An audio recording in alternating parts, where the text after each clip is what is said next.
This channel does not promote any violent, harmful, or illegal activities. All content provided by this channel is meant for an educational purpose only. বহুদিন ধরেই চলছে যারা ওপার বাংলার মানুষ, বিশেষ করে মতো সম্প্রদায়ের মানুষকে কিভাবে গোলামে পরিণত করবে সেই চেষ্টাই ওরা করে যাচ্ছে। একটার পর একটা আইন, কখনো সিএ, কখনো ফরেন অ্যাক্টে 1952 সাল ধরেছে, পাসপোর্ট অ্যাক্টে যে আইন, আবার এসআইআর নিয়ে যেটা করছে সেটা তো অলরেডি চালু হবে খুব সম্ভব।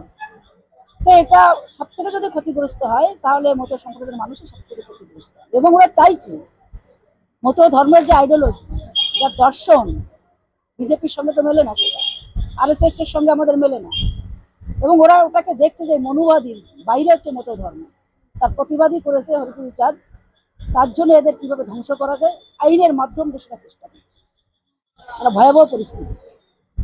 এই রাজ্যে আপনাদের স্ট্র্যাটেজি কি হবে? আপনি আবার এই রাজ্যের শাসক দলেরই একজন, আপনাদের স্ট্র্যাটেজি কি? প্রথম হচ্ছে শাসক দলে আমি যখন আসি তার থেকেও বড় হচ্ছে আমি মতো ধর্মের মানুষ। অল ইন্ডিয়া মতো মহাসংঘ প্রথম থেকে লড়াই করে এসছে। এর বিরুদ্ধে 2003 সালে যে কালা কানুন তৈরি করেছিল অটল বিহারী বাজপেয়ী যখন প্রধানমন্ত্রী, তখন ঠাকুরবাড়িতে 2004 সালে অন্বেষণে বসেছিল বড় মা বীণাপাণি ঠাকুরের নেতৃত্বে এবং আমার স্বামী কপিল কৃষ্ণ ঠাকুরের নেতৃত্বে, এবং আমার শ্বশুর মশাই প্রমথরঞ্জন ঠাকুর সেই প্রথম দেশ ভাগার যখন দেশ ভাগা তখন থেকে তার লড়াই ছিল যে উদ্বাস্তুর দিন। তাদেরই কাজকে আমি এগিয়ে নিয়ে যাব। আমি যতদিন বেঁচে থাকবো এই লড়াইকে, আমার জীবন থাকতে এই লড়াই আমরা করব।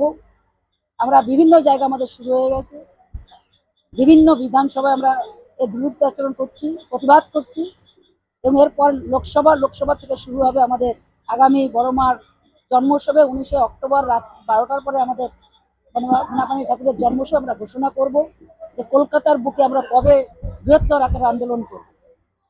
পরবর্তী দরকার হলে আমরা দিল্লিতেও যাবো। সেখানে আপনাদেরই পরিবারের বংশধরের শান্তনু ঠাকুর, তারা কি চাইছেন এসআইআর?